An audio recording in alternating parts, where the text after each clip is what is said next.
Hey there, folks. Welcome back to Texas Tales. Today, I want to tell you about a cannon. One cannon, fired by one woman in the dead of night.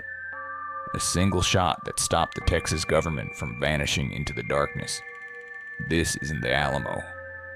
It's not San Jacinto, but it's just as Texas as either of those. This is the story of the Texas Archive War of 1842. And trust me, this one's wild. Picture this. It's December 1842. Austin, Texas, the capital of the Republic of Texas, is barely a city. More like a frontier town clinging to the edge of civilization. Wooden buildings, dirt streets, and about 800 people trying to make a life in the middle of Comanche territory. The Republic is only 6 years old, still figuring itself out. Still proving it can survive. And on a cold December night, everything almost fell apart. But we're getting ahead of ourselves. Let me back up and tell you how we got here. The year is 1842. The Republic of Texas is in trouble. Deep trouble. See, after San Jacinto, after Texas won its independence, Mexico never really accepted it. They'd signed treaties, sure. But back in Mexico City, they still considered Texas a rebellious province. They wanted it back. So throughout 1842, Mexican forces kept raiding across the border. Not full invasions, more like aggressive reminders. We haven't forgotten about you. In March, Mexican General Rafael Vasquez captured San Antonio with about 700 troops, held it for 2 days, then withdrew. A message, a threat. Then in September, it got worse. General Adrian Wall invaded with 1,400 men, took San Antonio again. This time they captured dozens of Texans, including district court judges and lawyers who were literally in session when the Mexicans arrived. Can you imagine? You're in court arguing about property lines or whatever, and suddenly Mexican soldiers burst through the door. You're not going home. You're going to Mexico City as a prisoner. That September invasion, it terrified the Republic, especially President Sam Houston. Now, Sam Houston, the hero of San Jacinto, two-time president of Texas, the man with a city named after him. In 1842, he was serving his second term as president, and he was worried. Austin was vulnerable, too far west, too exposed, too close to the frontier, and too close to Mexico. Houston had never liked Austin as the capital anyway. He thought it was a terrible choice from the start. Too remote, too dangerous. And now, with Mexican forces raiding at will, he wanted to move the government somewhere safer. Somewhere like Houston, the city named after him. What a coincidence, right? But here's the thing. Austin loved being the capital. It was their identity, their economy, their future. Without the government, Austin was just another struggling frontier town. So when rumors started spreading that Houston wanted to move the capital, people got nervous. And those rumors, they were true. Houston had a plan. He couldn't just officially move the capital. The Texas Congress had designated Austin as the seat of government back in 1839. Moving it would require an act of Congress, and Congress wasn't in session. But Houston found a loophole. He could temporarily relocate the government for security reasons, an emergency measure, just until the Mexican threat passed. Of course, everyone knew that once the government left Austin, it probably wasn't coming back. But Houston needed to move more than just people. He needed to move the Republic's archives, the land grants, the treaties, the laws, the official records of the government, everything that made Texas Texas. Without those documents, the Republic couldn't function. Land ownership would be in chaos. Treaties would be unenforceable. The government would be paralyzed. So Houston hatched a plan, a secret plan. Late December 1842, the president ordered a small force of Texas Rangers to ride to Austin under cover of darkness and remove the archives. Pack them up, load them into wagons, take them to Houston. Do it quietly, do it quickly. And for God's sake, don't let the citizens of Austin find out until it's too late. The man Houston chose to lead this mission, Captain Eli Chandler, experienced ranger, loyal to Houston, and willing to sneak into the capital in the middle of the night to essentially steal the government's records. On December 29th, 1842, Chandler and his men arrived in Austin after dark. They had wagons, they had orders, and they moved fast. They went straight to the General Land Office. That's where most of the important documents were kept. Land titles, surveys, deeds. The paperwork that proved who owned what in Texas. The Rangers started loading boxes and boxes of documents, parchment and paper, the foundation of property rights in the Republic. It was late. Most of Austin was asleep. The Rangers worked quickly and quietly, but not quietly enough. Enter Angelina Eberly. Now, Angelina Eberly was not someone you wanted to cross. Born in Tennessee around 1798, she'd come to Texas in 1839. By 1842, she was running a boarding house in Austin, the Eberly House, a successful business that catered to government officials, travelers, and anyone passing through the capital. Angelina was smart, tough, and deeply invested in Austin's future. Her business depended on Austin being the capital, but more than that, she believed Austin was the rightful capital of Texas, and she'd heard the rumors about Houston's plans. So on the night of December 29th, Angelina was watching, waiting. When she saw the wagons, when she saw the Rangers loading boxes from the land office, she knew exactly what was happening. Houston was stealing the archives. Most people would have protested. Maybe gathered a crowd. Sent someone to wake the mayor. Angelina Eberly fired a cannon. I'm not kidding. There was a small 6-pound cannon sitting near her boarding house on Congress Avenue, left over from Texas's various military adventures, just sitting there. Angelina grabbed it, aimed it down Congress Avenue toward the Rangers and their wagons, and fired. Boom. The sound echoed through the sleeping town like thunder. Dogs barked. People woke up. Windows opened. The archives, Angelina shouted. They're stealing the archives. Chaos erupted. Citizens poured into the streets, some in night clothes, some grabbing rifles. Everyone confused and angry and suddenly very awake. Captain Chandler and his Rangers, they panicked. They'd been caught. The secret mission was blown. Austin knew what they were doing, but they'd already loaded most of the documents. Chandler made a decision. Run. Get the wagons out of town. Complete the mission. The Rangers whipped the horses. The wagons lurched forward, and they raced out of Austin, heading east toward Houston. But Austin wasn't done fighting. Within minutes, a group of armed citizens formed a posse. About 30 men on horseback, led by a merchant named Captain Mark B. Lewis. Their mission? Chase down those Rangers and bring back the archives.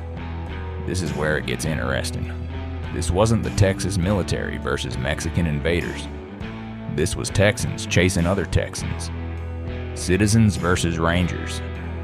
Austin versus Houston. The Republic was literally fighting with itself over paperwork. The posse rode hard through the night, following the wagon tracks east, racing to catch up before Chandler's Rangers got too far ahead. They caught them at a place called Kinney's Fort, about 18 miles east of Austin. Now it's the town of Hornsby Bend. The sun was coming up. The Rangers had stopped to rest the horses, and suddenly they looked back and saw dust. Riders. A lot of riders. "It's Austin," someone shouted. "They followed us." Captain Chandler formed his men into a defensive position. They had the archives. They had their orders. But they also had about 30 angry Austin citizens bearing down on them with rifles. The two groups faced each other. Tense. Fingers on triggers. This could turn into a bloodbath real quick. Captain Lewis, leading the Austin posse, rode forward. "Those archives belong in Austin," he shouted. "By law. By the act of Congress. You've got no right to take them." Chandler shouted back, "I have orders from President Houston. The Capitol's being relocated for security. These documents are government property." "Then let the government vote on it," Lewis fired back. "You can't just steal the archives in the middle of the night." For a moment, it looked like they might actually shoot each other, Texan versus Texan, over boxes of paper. But cooler heads prevailed. Barely. They negotiated. They argued. And finally, they reached a compromise. The archives would return to Austin. For now. The official decision about moving the Capitol would be made later, through proper legal channels. Chandler didn't have much choice. He was outnumbered. His men didn't want to kill fellow Texans. And honestly, even he probably knew this whole secret mission was a bit shady. The wagons turned around. The posse escorted the archives back to Austin like they were prisoners of war. And when they arrived back in town, Angelina Eberly was waiting. The citizens of Austin celebrated like they'd won a battle, which, in a way, they had. They'd defended their city. They'd stood up to the president himself, and they'd won. All because one woman fired a cannon in the middle of the night. Now you might be wondering, what happened next? Did Houston try again? Did Austin stay the capital? Here's the thing. Houston was furious, absolutely livid. His secret plan had been exposed and humiliated, but there wasn't much he could do. He tried to press the issue, argued that Austin was still unsafe, pointed to the Mexican raids, insisted the government needed to relocate, but public opinion had turned against him. The Archive War, as it became known, made Houston look like a schemer, like he was trying to steal Austin's rightful position through trickery instead of legal process.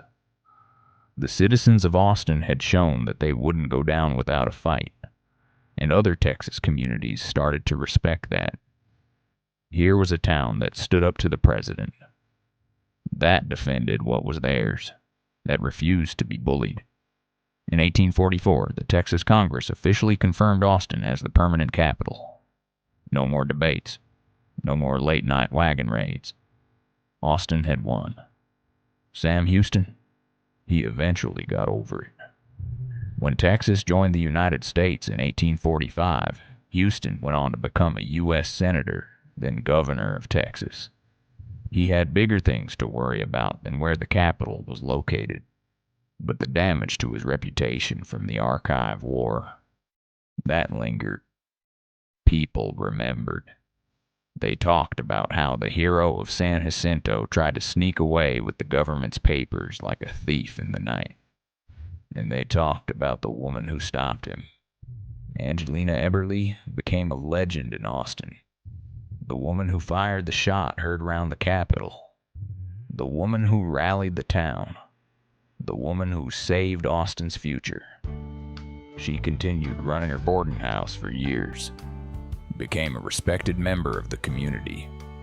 And when people told stories about the early days of Austin, about its struggles and triumphs, Angelina's name always came up. She died in 1860, just before the Civil War. By then, Austin was firmly established as Texas's capital. The city was growing. The state capitol building was under construction.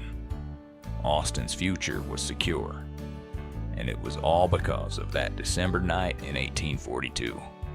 Because one woman refused to let her city die without a fight.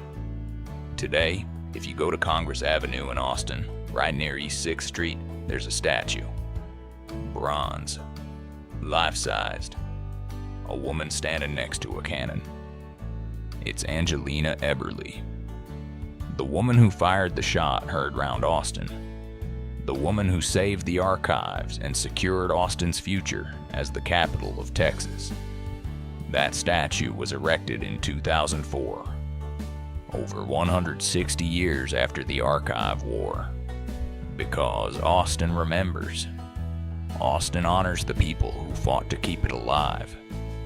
Every year, on December 30th, some Austin residents gather at that statue to commemorate the Archive War. They tell the story to their children. They celebrate Angelina's courage. They remember the night their city fought back. It's become part of Austin's identity. That independent spirit. That willingness to stand up to authority. That fierce pride in their city. Sound familiar? That's Austin today, isn't it? A city known for its independence, its creativity, its refusal to follow the rules just because someone says so. Keep Austin weird, the saying goes. Well, Austin's been weird since 1842, when a boarding house operator fired a cannon at the Texas Rangers in the middle of the night. And here's what I love about this story. It's not about grand battles or famous generals.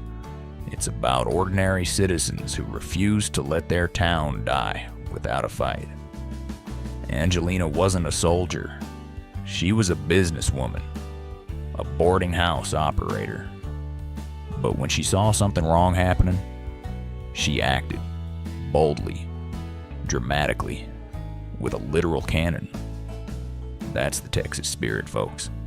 That willingness to stand up, to fight for what you believe in, to take matters into your own hands when nobody else will. The Archive War of 1842 is one of the strangest episodes in Texas history. A bloodless conflict over paperwork. A midnight raid foiled by a woman with a cannon. A chase through the countryside that ended in negotiation instead of violence. But it mattered. It shaped Texas. It proved that citizens had power, that governments couldn't just do whatever they wanted without accountability, that the people of Texas would fight for their communities, even against their own leaders. Think about that for a second. This was 1842. The Republic of Texas was barely functioning. Money was tight. Mexican raids were constant. The government was weak and struggling. It would have been easy for Sam Houston to just move the capital, to consolidate power, to make decisions without asking permission. But the people of Austin said no, and they made it stick. That's democracy in action, folks. Real messy, sometimes involving cannons democracy, and it set a precedent. It showed that Texans wouldn't just roll over when their leaders made decisions they disagreed with. It established a tradition of civic engagement and direct action that still defines Texas politics today. Now, I'm not saying you should fire a cannon every time you disagree with the government. Please don't do that. That's illegal now, and you'll definitely get arrested. But the principle? Stand up. Speak out. Fight for your community. That's as relevant today as it was in 1842. The Archive War also highlights something important about Texas history. We tend to focus on the big moments. San Jacinto, the Alamo, the cattle drives, the oil boom. But Texas was also built by people like Angelina Eberly. People who did small things that had big consequences. People whose names don't appear in every history book, but who shaped the state just as much as any general or governor. Think about the other people involved in this story. Captain Mark B. Lewis, who led the posse. The 30 citizens who rode through the night to chase down those wagons. The Rangers who, in the end, chose not to kill their fellow Texans over a political dispute. These were regular people making difficult decisions in real time. No playbook, no precedent, just their conscience and their courage. And here's another thing worth noting. This whole conflict was about documents, paper, records. In our digital age, that might seem quaint. Who cares about physical archives? Everything's online now, right? But in 1842, those documents were everything. They were proof of ownership, evidence of treaties, the foundation of legal authority. Without them, the Republic would have collapsed into chaos. Land disputes would have been impossible to settle. Who owned which property? Where were the boundaries? Without the surveys and deeds in those archives, nobody could prove anything.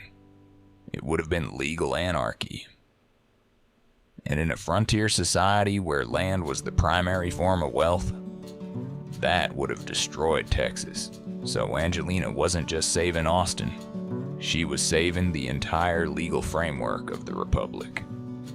Pretty impressive for one cannon shot, don't you think? The Archive War also reveals the tensions within the Texas Republic. This wasn't a unified, harmonious nation. It was a collection of strong-willed people with different ideas about what Texas should be. Houston wanted centralized control and practical security. Austin wanted local autonomy and symbolic importance. Both sides believed that they were doing what was best for Texas. And that tension, that's still part of Texas today. The balance between state authority and local control, between practical concerns and symbolic meaning, between what politicians want and what communities will accept.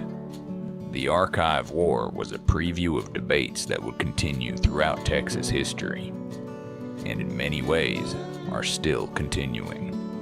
But let's get back to Angelina for a moment, because her story is bigger than just one night. Angelina Eberly was a widow when she came to Texas. Her husband, Jacob Eberly, had died, and she was starting over, building a new life in a new place. That took courage. Texas in 1839 was rough, dangerous, unpredictable. Most women in her position would have stayed back east where it was safe. But Angelina came to Texas, built a business, made a life. And when her adopted home was threatened, she defended it. That's immigrant spirit, folks. That's what built Texas. People who came here for opportunity, who invested in their communities, who fought to protect what they'd built. And Angelina did it while navigating a world that didn't always respect women's voices. This was 1842. Women couldn't vote. They had limited property rights. Society expected them to be quiet and deferential. Angelina fired a cannon at government officials. Not exactly quiet and deferential. And you know what? People listened. They followed her lead. They trusted her judgment. In that moment, Angelina Eberly had more political power than most men in Texas. Because she was right, because she was brave, and because she acted when action was needed.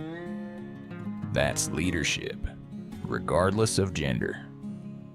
That's the kind of person who changes history. Now, I want to be clear, the Archive War wasn't perfect. Like most of Texas history, it's complicated. Austin's fight to remain the capital was partly about economics and pride.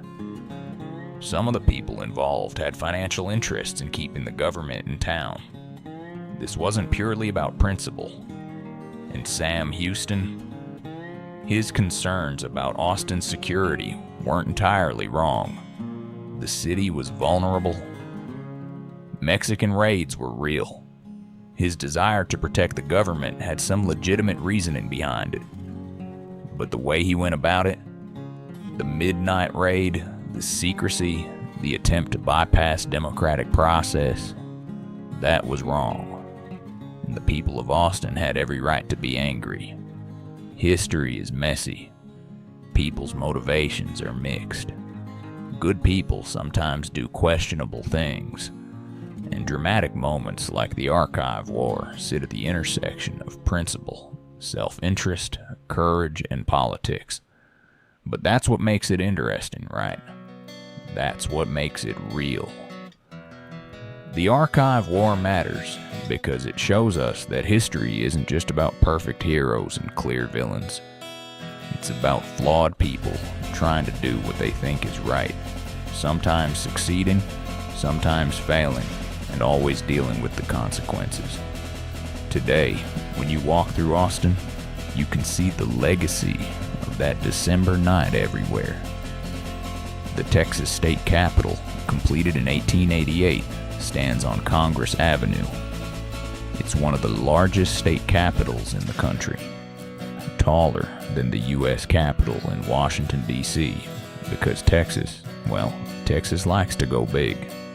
That building exists because Austin remained the capital, because Angelina fired that cannon, because citizens fought back. The University of Texas, founded in 1883, is one of the largest and most prestigious public universities in America. It's in Austin because Austin is the capital. The thriving tech industry, the music scene, the culture that makes Austin unique. All of it flows from Austin's role as the state capital, from the government presence that anchors the city's economy and attracts diverse people and ideas. None of that happens if those wagons make it to Houston in December 1842. Austin would have faded, become a footnote, another failed frontier town. But one woman said no, and everything changed. That's the power of individual action, folks. That's why local history matters. Because one person in one moment can alter the course of everything that follows. Angelina Eberly didn't set out to become a historical figure. She wasn't trying to be a hero. She was protecting her community, defending what she believed was right. And in doing so, she became immortal. So what can we learn from the Archive War of 1842? First, never underestimate the power of citizen action. When government oversteps, when authority acts unjustly, ordinary people have the right and the responsibility to push back. Democracy isn't just voting every few years. It's constant vigilance and willingness to defend your community's interests. Second, symbols matter. The archives weren't just paperwork. They represented legitimacy, continuity, and identity. Sometimes the fight isn't about the practical thing itself. It's about what that thing represents. Austin wasn't just fighting to keep documents. They were fighting for their future, their dignity, their place in Texas. Third, leadership comes from unexpected places. Angelina Eberly wasn't an elected official.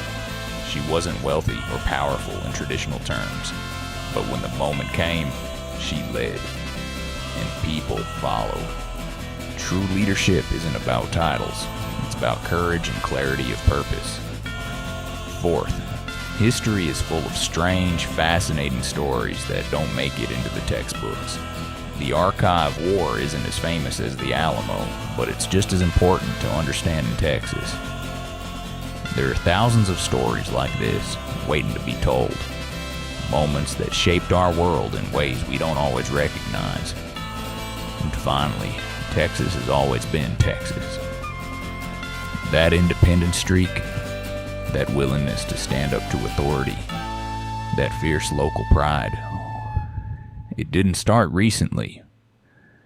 It's been part of Texas culture since the beginning, since a woman fired a cannon in the middle of the night and told the President of the Republic to back off. The Archive War of 1842 is a perfect Texas story. It's dramatic, unexpected, and a little bit crazy. It involves ordinary people doing extraordinary things. It's about community, courage, and a refusal to accept defeat. And it reminds us that history isn't just made by famous generals and presidents, it's made by people like Angelina Eberly, people who see something wrong and decide to do something about it. So the next time you're in Austin, take a moment to visit that statue on Congress Avenue. Look at Angelina Eberly standing next to her cannon. Think about that December night in 1842, about the courage it took to fire that shot, about the cascade of consequences that followed. And remember, one person can change history. One action can alter the course of a city, a state, a nation. You just have to be willing to fire the cannon. Thanks for joining me on Texas Tales today, folks. This has been the story of the Archive War, the night Austin fought back, the woman who saved the Capitol. If you enjoyed this deep dive into Texas history, hit that like button and subscribe to Texas Tales for more epic stories. We've got so much more to explore. From the Comanche Empire to the oil boom, from the Texas Rangers to the space race, from famous battles to forgotten heroes. Texas history is full of incredible stories, and I can't wait to share them with you. Drop a comment and let me know. What Texas history story do you want to hear next? What event, person, or moment in Texas history fascinates you? And if you're from Austin, let me know. Have you seen Angelina's statue? Do you commemorate the Archive War? I'd love to hear how this story resonates with you today. Until next time, remember the past, understand the present, and keep exploring the Lone Star State. Because every story matters, every moment counts, and sometimes the smallest actions have the biggest consequences. This is Texas Tales. Keep learning, keep questioning, keep celebrating the incredible, complicated, fascinating history of Texas. Take care, y'all. And remember, sometimes all it takes to change history is the courage to fire that cannon. See you in the next one.